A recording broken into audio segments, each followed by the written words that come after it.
داسې کار وکړه لاسونه راله پرانه ده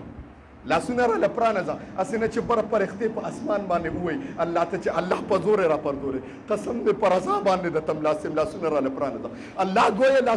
لاسونه ونه پرانسته بیا یې پې زور کړه ګویا بیا چاړه حلاله نه کوي بیا ورته پلاره خبره درته کوم ما نه مخکې ما ته ګوره او د سترګو نه په ټایم لرې که کوي کیدای شي الله ته دا منظوره نه چې الټی راپرځولې پلاره ته زما په سترګو کې سترګې ورکړه زه به تا ته ګورم ته به ما ته ګورې او پلاره حلال مې که قسم دی کیدای شي زما رب ته دا منظوري امتحان دی چې بچی ته سترګو کې ورکړي او چاړه پې راکاږي پلاره ما ته دا منظوره ده ما ته مخکې حتی در دې چې بچې په دا بل طرف که پلار زور کوي ګویا چاړه حلاله نه کوي زما د طرف نه امر نه چاړه وایي حلاله څنګه وکړم چې لاندې پروت دی هم پیغمبر دی او چې باندې را باندې زور کوي هم پیغمبر دی ما وی ابتدا د قربانۍ دا د آدم علیه السلام نه شوې ده بیا فلسفه د قربانۍ ویم چې الله واجب کړه بیا په مسلمانانو امت محمدیه باندې تاسو ته به پته لګېږي د ابراهیم خلیل الله کله چې ابراهیم علیه السلام تاسو ته د هغه د مشکلاتو به پته لګېږي هغه چې څومره تکالیف برداشت کړي دي څومره امتحانات پرې راغلي دي د ټولو نه لوی امتحان دا دی چې د بت پرست په کور کې پیدا شو پلار به بتونه جوړل او هغه بتونه به تراشل بیا به ابراهیم علیه السلام له ورکول وایي بچیه دا بتواله بازار کې خرڅ کا زه وایم سترګې د بت پرستو په کور کې غړولې دي لوی امتحان دی کله چې په خبت باندې پوه شو وایي پلاره ته دین داسې خدایان یادوي چې ځان نه مچان نشي شړلی مورخین لیکي گویا مفسرین لیکي چې ابراهیم علیه السلام به بوت له په مره کې گویا ته پړې واچو هغه به په بازار کې راکړه اوازونه به یې کول دا ستاسو خدای دی ګوره زه بازار کې راکاږم هېڅ نشي کولی خلکو یې چې دې څه نشي کولی مونږ یې څنګه والو پلار ته ولې چا ووایي بهی بچې د بوتانو سره څه چل کوي مری کې ولې پړې واچي او په بازار کې راکاږي پلار ورته وایي ښه وایي راځه تا زه خپل خدای له بوځم هغه وخت کې نمرود ته دغه ټایم کې خدای و نمرود یې بوته وایي دا زمونږ خدای دی وایي ابراهیم علیه السلام چې نمرود ولیده وایي دا خدای دی او دا ټول مخلوق دی ابراهیم علیه السلام گویا د پیغمبر په فطرت کې فطري دی چې کوم دی نو موحد الله پیدا کړي دا د اهل سنت والجماعت زموږ عقیده ده زما محترمو وایي چې ویلیدل نمرود یې ولیدل نو پلار ته مور ته وایي مورې وایي دا خدای څونه پمن دی او دا مخلوق یې څونه ښکلی دی ټول څوک سره سبحان الله وایي دا څنګه خدای دی پمن خدای دی پمن مردار دی جی چپ شه دا خبرې مه کوه ما وی امتحاناتو ته ګوره زما محترم مختصر ویم جمعه مختصر ده بیا پکې برابرېږي نه حتی تر دې پورې چې نمرود ته پته ولګېده چېره ده خو د ده اولې وی یاره جي دا لا وړوکې دی بیا چې وایي د ده سرکشي عام شو نعوذ بالله من ذلک نمرود وی او د هغه دپاره اوږده قصه ده چې د هغه دپاره اور دغه که هغه اور علما کرام فرمایي چې څونه فاصله کې به د هغې د پاسه مرغۍ تېرېدې هغه به یې سېزلې دومره مضبوط اور یې تیار کړ الله تبارک وتعالی گویا هغه اور د ده دپاره امتحان و مأوی هغه اور ته دې وغورځو اور ته الله وی یا نارو کوني بردا و سلاما ای اوره داسې یخ شه چې گویا سلامت والی یخ شه زما خلیل ته ګوره نقصان ونه رسېد دا امتحان زما محترمو سلويخ تر مسلسل په اور کې تیر کړ ابراهیم علیه السلام نه چاته پوسو کو وایي جی د ټولو نه زندګۍ کې اهمه زندګي ښکلې زندګي دې څنګه تېره شوې ده ابراهیم علیه السلام ورته جواب کوي زما بهترینه زندګي هغه تېره شوې ده چې کومه په اور کې تېره شوې ده ټول څوک سره سبحان الله الان کې اور سوزول کوي ابراهیم علیه السلام یې په تیاره بناستو د جنت نه به خوانچې راتلېږي دا خو امتحانو لیکن ورغورځېدو ټایم کې د ایمان پته لګېږي زما محترمو بیا زما محترمو چې کله ابراهیم علیه السلام شام ته هجرت کو ته د گویا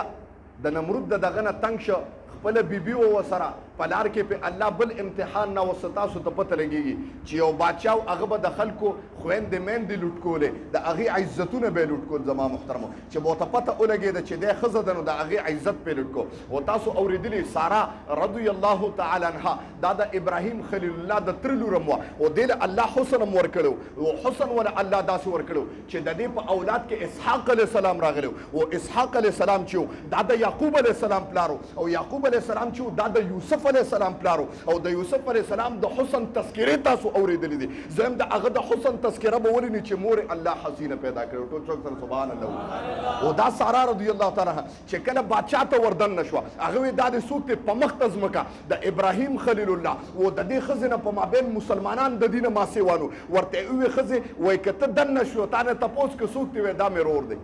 او صحیح خبره هم د کلمې رور د یمه ځکه د موستانه ما سیوا په مخ ته ځمکه مسلمانان نشته. و چې کله دننه شم ما ووې الله حسن ځکه ورکړی چې یوسف علیه السلام د هغې د بطن مبارک نه پیدا شو. و چې اکله زمونږ د مور حسن ولیده زما محترمو، گویا چې بس ارامېتوب پې غلبه وکړه. تاسو اورېدلي دي چې کله لاس ورچو الله تبارک وتعالی خخ کې زما محترم په ځمکه کې، یا یو روایت کې راځي چې الله تبارک وتعالی شل کې په لاس خپو باندې وایي ده چې دا ولید حیران شو. بیا وی چې یاره دې کې دا ښځه جوړ جادوګره ده که څه چلې، وایي ما پرېږده بیا به نه کومه. بیا هغې د الله نه وغوښتل، گویا الله چې کوم دی نجات ورکړه. بیا دوباره بیا خنزیرو، ما ووی خنزیرو په دغه کې په نیت کې غلاظت و بیا لاس ور واچو. بیا الله په درېمه په څلورمه پیره پوه شو چې یاره دا عام ښځه نه ده، گویا په مقابله کې وله یو وینځه ورکړه. یو روایت کې راځي چې وینځه یې ورکړه، په یو روایت کې راځي چې خپله لور یې وله ورکړه. خیر هغه وینځه هغه جینۍ را روانه شوه، وایي دا تا ته په تحفه کې شو، ستا به عظمت او عزت کوي، زه ستا به خدمت کوي. هغه ښځه چې راله ابراهیم علیه السلام هغې گویا هغه ښځه چې ولیده دا څوک دي، وایي دا ماله بادشاه په دغه کې راکړه په انعام کې. وایه وایي دغه ورته وایي دا زنانه ورته وایي ابراهیم علیه السلام ته. ابراهیم علیه السلام ورته وایي دننه څه چل وشو؟ وایي قسم دې ته په داسې مطمئن اوسېږه چې الله ستا عزت محفوظ ساتلی دی. زما محترم انسان سرغمی چې ستا کور والا تا سري او بادشاهي وقت جابر بادشاهي او هغه زناکار یې او ستا کور والا دننه شي. زما محترم ورته بار بې وسه ناست دی، و ستا به څه دا ټایم کې به ستا څه تصورات دي؟ زما محترم ووایه بادشاہ جابر ظالم بادشاهي هغه ستا ښځه دننه کې دننه کوټې ته ورته بار بې وسه ناست دی. وایه دغه ټایم کې دی دا هم د الله یو امتحان و. زما محترمو د امتحاناتو خبره کوم. وایي دې چې کله لاړه، وایي سارا رضی الله تعالی عنها دغه بیبي چې نوم یې هاجره وه ورله نکاح وتړله چې اصل د ما دغه کوي خدمت په ستام کې دا مې تا ته تحفه کړه نکاح چې کله نکاح وکړه علما کرام فرمایي 85-86 سال عمر کې یو روایت کې راځي، یو روایت کې راځي 90 سال عمر کې الله وله بچي ورکړه، یو روایت کې راځي 86-87 سال عمر کې الله د هغې نه بچي ورکړه. هغه اسماعیل ذبیح الله نوم یې وله اسماعیل کېښوده. زما محترمو خبره کوم کله چې بچي پیدا شو د بلو په مابین کې اختلاف پیدا شو یا محبت داسې و چې په خپل خاوند سره ولې نکاح وتړله، و چې کله بچي پیدا شو د سارا رضی الله تعالی عنها بچي نو گویا نفرتونه پیدا شو، بغض او حسد پیدا شو. هغه دا په هر مسلمان کې دا فطري شی دی، هغه د انبیاو ښځه وې. د ما محترمو پاک نفسونو وایي چې کله وایي سارا رضی الله تعالی عنها ته دا بچي زما د مخې نه لر که په ما بد لګي. خبرې ته توجه کوئ ښه بس ختمومې. وایي ابراهیم علیه السلام وایي چې الله څه وکړمه، گویا چې اواز راغی چې دا بچی بوزه د دې ځای نه او وحی به کېده. علما کرام فرمایي چې وحی به کېده او هغې اواز پسې به دی ته زما محترمو یا به غیبي اواز راته دی به هغې اواز پسې ابراهیم علیه السلام کتره بچی نیولی دی د 90 سال عمر کې زما محترمو بچی نیولی دی او خپله ښځه را روانه کړې ده. و ګویا داسې بیابان ترې راوسته قرآن کې الله د هغې تذکره کړه غیر ذي زرع راغلی دی. داسې ځای و چې نه سوال کوونکي څوک نو، اواز کوونکي په دغه مخ ته ځمکه څوک نو، او نه جواب ورکوونکي څوک نو. زما محترمو پرندات ترې دغه ټایم کې پرنده نه وه، مارغان نو. زما محترمو بیابانو اوبه نه وې، په داسې دشته باندې پرېښوده. وایي چې کله یې پرېښوده ابراهیم علیه السلام را روان شو، ښځې ورپسې منډې والې، گویا منډې ورپسې والې. گویا یو دغه کې راځي چې د خدیجة الکبرا رضی الله تعالی عنها چې کوم ځای کورو تر هغه ځای پورې ورپسې منډې ولې. خاونده تا مونږ چا ته پرېښودو؟ دا بچی دی لږ غونتې سامان دی، دا سودا او دا خوراک به ختم شي. خاونده تا مونږ چا ته پرېښودو؟ ښځې منډې والې حتی تر دې چې د ابراهیم خلیل الله شاتنه لمنې ونیوله، اواز یې وکړه خاونده په دا دشتو کې تا مونږ چا ته پرېښودو؟ گویا خاوند ګوري نه زه وایم په سپینه ږیره باندې د نبوت اوښکې را بهیږي وه چې بچی مې پرېښوده د 90 سال عمر کې الله ړومبی بچی ورکړی. زما محترم خاونده تا چا ته پرېښودو؟ خاوند ګوري نه، گویا که زه ګورم شاته زما اوښکې ښکاره کېږي زما ښځې ته، بیا ښځې کمزوري که زما اوښکې ولیدې زه سړی یم، که زما اوښکې ښځې ولیدې بیا به دام جاړي او غږ نه کوي. حتی تر دې پورې ښځې ورته اواز وکړو الله امرک، الله درته امر کړی دی. ابراهیم خلیل الله بیا هم په خوله باندې اواز نه ورکوي، سر یې ورته اوړه کړو او دا د الله امر دی. هاجره رضی الله تعالی عنها فرمایي والله لا یضیعنی، الله به موږ نه ضایع کوي. گویا داسې را واپس شو زما محترمو توشه لږه غونتې سامانو په دغه بیابان کې ما ووي چې په هغه داسې بیابانو چې په هغې باندې شین بوټ هم نو زما محترمو ریګستان هی ریګستانو. گویا دا ماشوم چې کله توشه ختمه شوه اسماعیل د ذبیح الله په چغو په جړا شو د بور په ګیډه کې خوراک ختم شو چې خوراک ختم شو قوت ختم شو قوت ختم شو زما محترمو په وجود کې ختم شو بچي په جړا دي ګویا بچي جاړي تاسو ته په پته لګيږي د صفا او د مروه ډېر اوس خواغه نشته پرشونه تاسو بتلې او د حجانو چې عمرې کړي ګویا د صفا نه به مروه ته منډه والے د مروه نه به صفا ته منډه والے بچی نه به مخاله را منډه والے الله بچی دې بچی را نه سونه خوري بچی را نه مړ نشي حتی تر دې چې د بچی आवाज غلی شو مرتمقت شو چې بچی مې د دنیا نه لاړ بچی مې وفات شو چې کله د لر نه تماشه وکړه وې قتل د بچی سره خوا کې یو انسان ناشته یو سړی ناشته ډېر منډه والے چې وې قتل د اسماعیل ذبیح الله د پوند لاندې الله تبارک وتعالى زمزم رسول ټول څوک سره سبحان الله یو روایت کې راځي چې دا جبرئیل السلام د وزر سوکه اوالنو او بروته بیا یو روایت کې راځي جبرئیل السلام د اسماعیل ذبیح الله پوند خطه اول اسمکه سره الله او برويسته و چې دای اولي د هاجره رضی الله تعالی عنها ویراله پمنډه د اغینه ګوت چاپی رکړي چې دا اوبرانه ست زاین شي مشکیزه ته زر زر ډکه کړي زمزم او نبی السلام مبارک فرمای الله دې زمون په مور هاجره رضی الله تعالی عنها من رحمو کی کده دا زمزم نو ویل قسم دې زمزم او په د ټوله دنیا ته رسیدلې وي د ما محترم داسې اوبه وي او یو خبره کوم د زمزم اوبه په مختزمکه او په تمام عالم کې بهترین اوبه دي علما کرام فرمایي چې د زمزم اوبه دا د حوض کوثر نم بهترین اوبه دي زما محترم حوض کوثر هغه چې قرآن کې الله فرمایي انا اعطینا کل کوثر ای محبوبه مونږ تعالی حوض کوثر درکړی دی حوض کوثر چې نبی رسول الله الله یو نیر ورکړي خو عام نیر بني او دا زمزم او ځکه چې شق صدر د نبی رسول الله مبارک شو تفسیری خبره ده الله د نبی رسول الله زړه مبارک چې وینځنه په زمزم وینځلو او تاسو ته یو خبره کوم د زمزم داسې اوبدي زما محترمو چې نبی رسول الله فرمایي ما سیوا د مرګ نه چې د سشي بیماری علاج وي الله په دا زمزم کې اخی د ټول څوک سبحان الله ویا پدې کې توانایي ده پدې کې غذا ده داسې علما کرام چې شپږ میاشتې روټۍ نه خوري زمزم اوبیس کړي الله پالي دي دې کې غذام ده او نبی رسول الله مبارک فرمایي چې کله تاسو حرمینو ته راشئ د زمزم اوبه دومره اوس کې چې دا پختیم پرې راوپړسي دومره اوبه اوس کې ځکه دې کې غذا ده دې کې برکت دی او دې کې شفا ده زما محترمو په دې کې قوت باده مردانه یو سړی وي زه مردانه کمزور یم ته زمزم اوبه شروع که قسم دې سلور ښځې به درته بیا جاړي انشاءالله دومره طاقت د زمزم په اوبو کې مای جنتی اوبه دي زما محترم او د اغینم افضل اوبه دي او دغه زمزم اوبه چې تاسو سره چې ټول جذبات کې راشي بیا ځان زمزم پیدا کړي مالم پکې پیدا کړي ها زم کمزورې مړې زیات ضعیف یم وای الله تبارک وتعالى چې کله بچي مختصر واقع کوم بچی رالوی شو قرآن کې الله فرمایي فلما بلغ معه السعي راغلی دی کله چې د ابراهیم علیه السلام دا بچی اسماعیل علیه السلام یو روایت کې راځي چې 7 سال یو روایت کې راځي چې د 12-13 سال شو او معه السعي بمانه چې د پلار سره د منډو تړل شو چې سړی د پلار سره د منډو تړل شي د معه نفس د علما کرام په دې پويږي وای د 12-13 سال شو چې کله د 12-13 سال شو الله ورته بیا بل امتحان او عظیم امتحان په تاریخ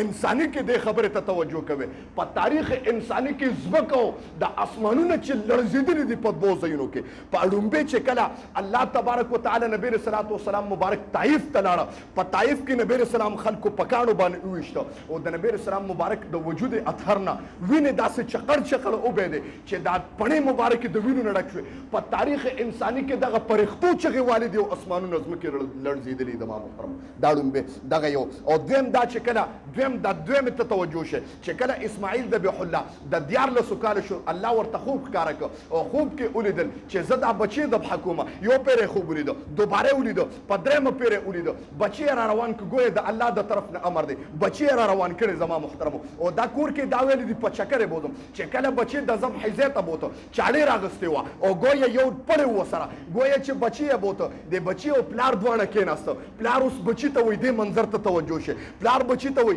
یا بني اني ارى في المنام اني اذبحك في المنام ګویا بچی زتا په خوب کې وینم چې ذبح کوم دی فانظر ماذا ترى بچی ته سوي د باره کې استاثر آیدا خبره ته توجه کوي پلار دې د 14 کالو په عمر کې د بچی چې پلار 90-95 سال عمر دې سپینګری دی یو بچی دې په مختز مکه تاسو ته یو خبره کوم او چې الله مونږ ته ویلو چې بچی حلال کې سم خیال له ما محترم هر چاته د خپلو بچو پته لګېږي که نه ته بچې چې غېږ کې ونیسې معمولي درد ورته ورسېده ګویا جاړي هغه درد تا ته رسېږي ستا د سترګو نه اوښکې بهیږي و چې الله دا ویلو چې بهي هر کال به بچې حلالوې بیا به دې څه کول زما محترمو بیا به دې څه کول امتحان ته توجه شه او بعد د ابراهیم علیه السلام ته پته نه وګورئ چې یاره دا بچی به زما الله بچ کوي یا به ګډ به راځي د جنت نه امتحان عظیم امتحان دی گویا بچی ته پلار وایي د 14 کالو عمر کې بچی ته پلار وایي یا بنیه انی ارا بچوړیا زه تا په خوب کې وینم انی اذبحک چې زه تا حلالوم فانظر ماذا ترى بچیه دې باره کې د څه رایه ده دا بچی ورته جواب کې څه وایي زه وایم هلکه دا تې رایې نالي چې بچیه که تا انکار وکړو نه دې حلالوم نه رایې نالي ابراهیم خلیل الله ګوري چې زما بچی پر رضا تیاریږي او که پر رضا نه قسم دې ماته د الله امر دې چې بچی په زور را پرځم اوس د بچی د طرف نه جواب وره بچی عام بچی نه دی ما طرف نه جمله وره د هغه بچی دی چې د په تند کې د نبوت نور ښکارا کېدو د هغه بچی دی چې د په پښ کې د آقای نامدار محمد عربي د محمد رسول الله نطفه پراته د عام بچی نه دی د ما محترم 13 سال بچی دی جواب ته وکېده دا بچی ورته وایي یا قال یا ابت افعل اے پلارا چې څه دې خوښوي وکړه قرآن کې الله فرمایي یا ابت افعل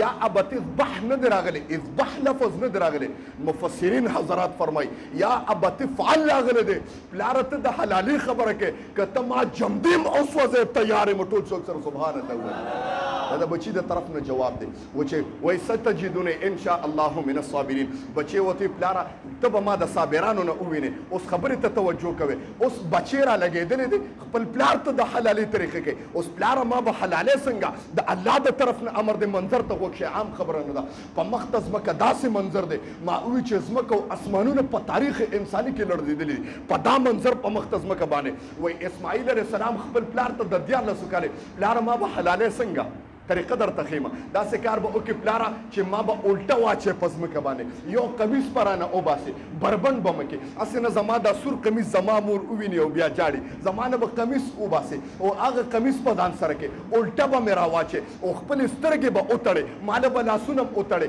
هسې نه سترګې ځکه وتړه هسې نه چې په ما د رحم راشي وایي پلار نښتې د بچی راوپرځو زه خپل طرف نه جمله پیغمبر نښتې د پیغمبر راوپرځو زه وایم یو د الله رسول خطه دی خپل بل پیغمبر را پرځو زویم خلیل الله ذبیح الله را پرځول دي زویم پلار خپل زوی را پرځول دي عام خبره نه ده کله چې چاړه را واغسته په چاړه باندې زور کوي چاړه حلاله نه کوي بچی ورته جواب کوي وایي پلار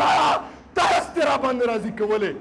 ترس تیرا باندې راضي کولې پلاره د الله په امر کې د نه کوتاهي ونه شي عام بچی نه دی بچی حتی تر دې دا بچی ورته جواب کوي پلاره داسې کار وکړه لاسونه را لپرانه ده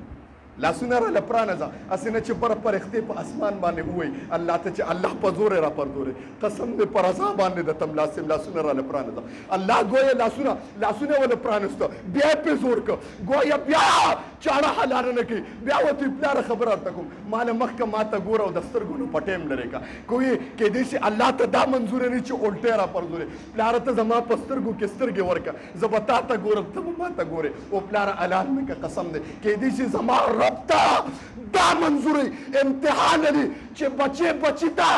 سترګو کې ورکې او چاړه پې راکاږي پلاره ما ته دا منظوره ده ما ته مخکه حتی تر دې چې بچی په دا بل طرف که پلار زور کوي ګویا چاړه حلاله نه کوي زما د طرف نه امر نه چاړه وایي حلاله څنګه وکړم چې لاندې پروت دی هم پیغمبر دی او چې باندې را باندې زور کوي هم پیغمبر دی گویا ابراهیم خلیل الله غصه شو چاړې ځمکې نه راغورځوله اواز یې وکړه ته حلاله ولې نه کوې د چړې د طرف نه جواب راغی جلیل کې مانو یا خلیل کې مانو درب ومنم کستا ومنم ابراهیم خلیل الله وایي ستا کار حلاله ده حلاله کوه درب او ما پرېږده حلاله کوه دغه ورته وایي حلالي والا دغه د مانه الله اخیستی تا نه تپوس کوم چاړه خبرې شروع کړې د ابراهیم خلیل الله سره وایه چې الله ته اور ته وویشتې د اور خاصه خو دا ده چې دا سوځول کوي ته اور ولې ونه سوځولې هغې وایي اور الله ما دپاره یخ کړی وایي دغه رنګې الله ما ته هم امر کړی دی چې ګوره زما ذبیح حلال نه کړي ټول څوک سره سبحان الله و الله تبارک وتعالی بیا یو ګډ د جنت د جبرئیل السلام روز غلو او هغه حلال که زما محترم محترمو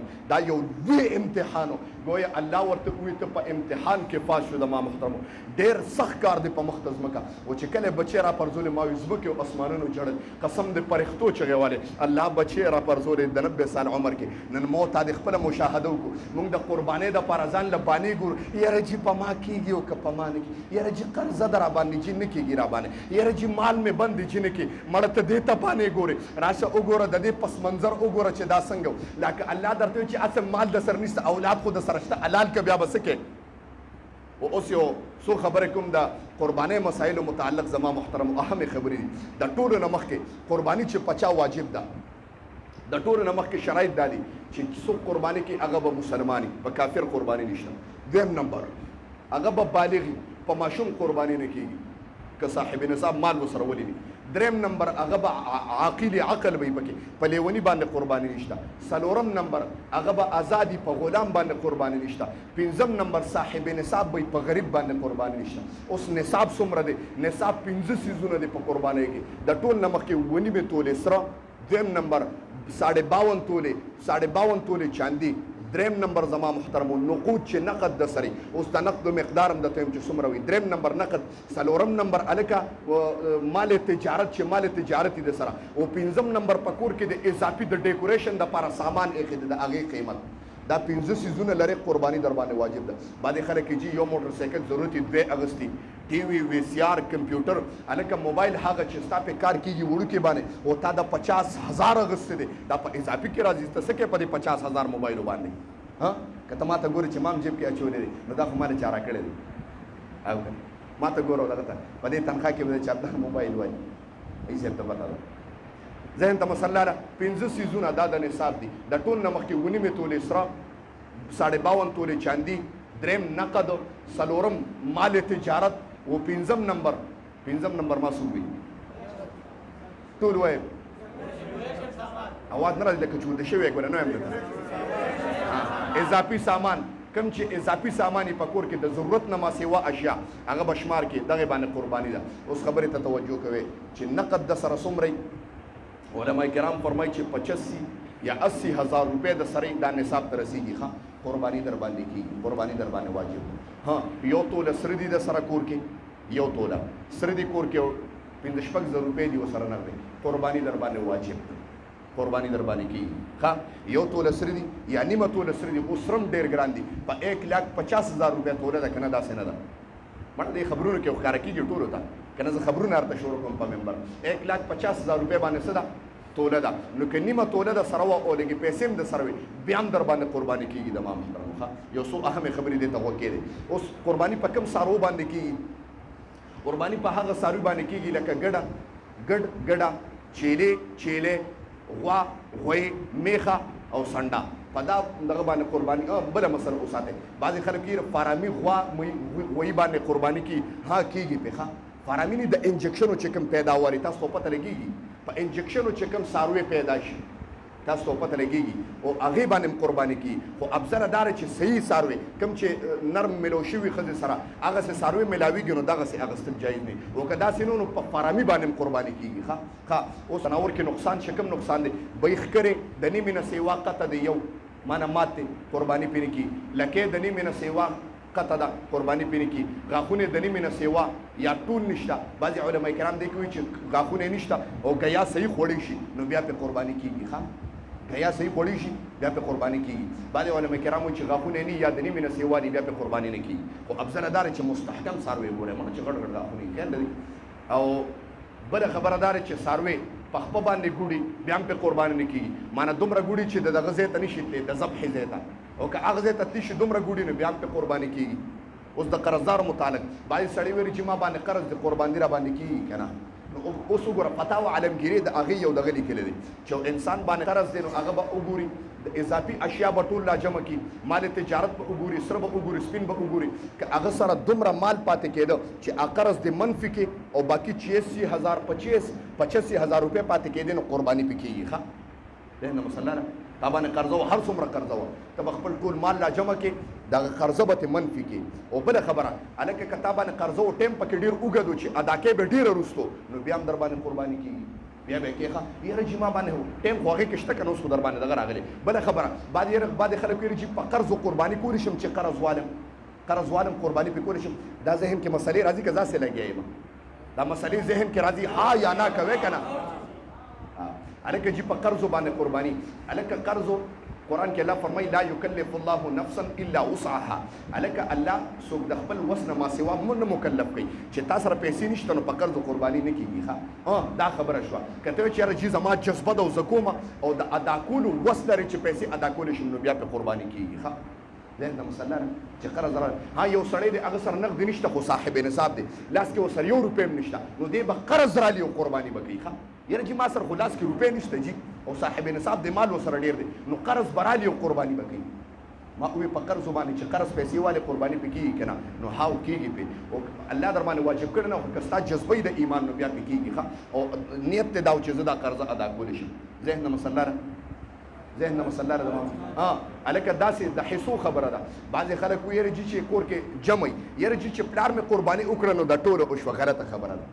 بعضې خلک وایي یاره جي خاوند قرباني وکړه نو د ښځې نه هم پکې قبوله شوه سبحان الله خپل دین هم جوړ کړی دی ماشاءالله دا څه مزید څه ولې ستا د ښځې مونځ ستا دپاره قبلېږي یا ستا مونځ ستا د ښځې دپاره پوره کېږي نه ښځه د صاحب نصاب د هغه به ځان له قرباني کوي او خاوند صاحب نصاب دی هغه به ځان له قرباني کوي د پلار صاحب نصاب دی او بچې صاحب نصاب دی ځان له به قرباني کوي یو دغه شته چې ټول وروڼه یو ځای دي په یو کور کې خرچه ټوله راوړي روپۍ په روپۍ او پلار په جیب کې اچي نو که پلار یوه قرباني وکړي نو بیا صحیح ده خو د ټولو نه صحیح کېږي بس د پلار قرباني وشوه ښه ذهن د مسله ده د چا ذهن کې خو اشکال نشته ټول وایي لکه مسافر اکثر موږ نه زموږ مسافرونه تپوسونه کوي زموږ یو ملګری دی امریکا کې ټیکساس کې دی که امریکا کې چېرته دی نصر الله وایي رنګ یې کړی چې زه مسافر یم امریکا کې دلته څاروي اخیستل ډېر لوی غضب دی نو کلي کې قرباني کولی شم کولی شي ښه مسافر دوبۍ کې سعودي کې هر ځای کې چې دی او هغه داسې خلک وایي چې بعضې علما کرامو دا ده که چې په مسافر باندې قرباني نه کېږي او هغه مسافر یادوي چې هغه 15 ورځو نه مخکې راځي ګورې ښه یو ځای کې 15 ورځې مقیم نه ګورې د هغې نه 14 ورځې 14 ورځې تېرې په دغه مسافر باندې په لار کې کني نبي علیه صلات وسلام مبارک په حالت د سفر کې هم قرباني کړې ده ګورې ښه دلته به ثابت کړم چې کله حتی تر دې چې هغه وخت مدینې منورې ته هم بیا وروړی و ذهن د مسله ده او مسافر چې هلته په سفر د کال تېرې 2 کاله تېرې 3 کاله قرباني پې شته ګورې په کور کې هم قرباني کولی شي یو سړی ویل چې زه دلته پاکستان کې قرباني کوم زما قرباني دوبۍ کې وکړه نو ستا قرباني دوبۍ کې هم کېږي ښه ذهن د مسله ده جی چا ذهن کې اشکالي تاسو دونه سخت خیریږئ چې دغه هم نشئ کولی چاته څه مسله شته پوه شوې لکه اواز رانغی پوه شوې حلیمه زه خو ستړی شوم پوه شوې اشکال خو نشته که نه واخر دعوانا الحمد لله رب العالمين وصلى الله تعالى على خير خلقه محمد وآله وأصحابه أجمعين برحمتك يا أرحم الراحمين